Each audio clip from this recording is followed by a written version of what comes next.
முக்கிய செய்தி மதுரை தெற்கு காங்கிரஸ் செயற்குழு கூட்டத்தில் ஆட்சியில் பங்கு வேண்டும் என ஒருமனதாக தீர்மானம் நிறைவேற்றப்பட்டிருக்கிறது. விவரங்களை செய்தியாளர் சுந்தரபாண்டியன் வழங்க கேட்கலாம். சுந்தரபாண்டியன் விவரங்கள். வணக்கம் சரவணன். மதுரை தெற்கு மாவட்டம் காங்கிரஸ் கமிட்டி செயற்குழு கூட்டம் திருப்பரங்குன்றம் கோவில் அருகே உள்ள தனியார் மண்டபத்தில் மாணிக்க தாகூர் எம்பி தலைமையில் நடைபெற்று வருகிறது.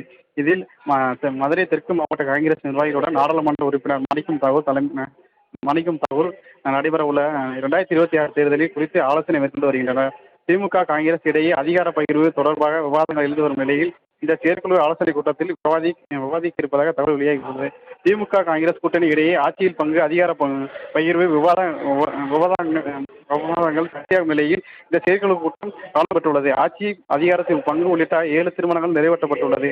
தமிழ்நாட்டில் ஆட்சியில் பங்கு வேண்டும், அதிக எண்ணிக்கை தொகுதி, உள்ளாட்சியில் 30% விழுக்காடு பங்கு வேண்டும் என அதை பெற்ற அகில இந்திய காங்கிரஸ் திரு கார்கே அவர்களிடம் கோரிக்கை வைத்து தீர்மானம் அதிக சீட்டு அதிகமான இடங்கள் பெற கூட்டணி கட்சிக்கான இடங்கள் குறைந்து கொண்டே வருகிறது. இதை தவிர்த்து காங்கிரஸ் கட்சி தலைமை கோரும் தொகுதிக்கு வழங்க வேண்டும் எனவும் இந்தியாவின் மத்திய பட்ஜெட்டை தலைவர் ராகுல் காந்தி அவர்கள் அறிவித்தது போலவே ஜவுளித்துறைக்கும் தமிழ்நாட்டிற்கு மிகப்பெரிய துரோகத்தை செய்துள்ளது.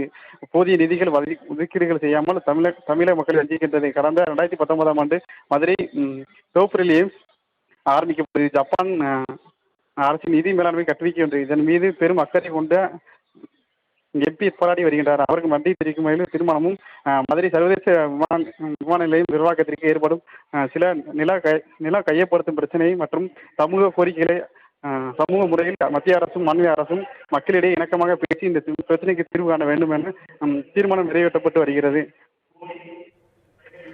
சரவணன். தாங்கள் வழங்கிய தகவல்களுக்கு நன்றி சுந்தரபாண்டியன்.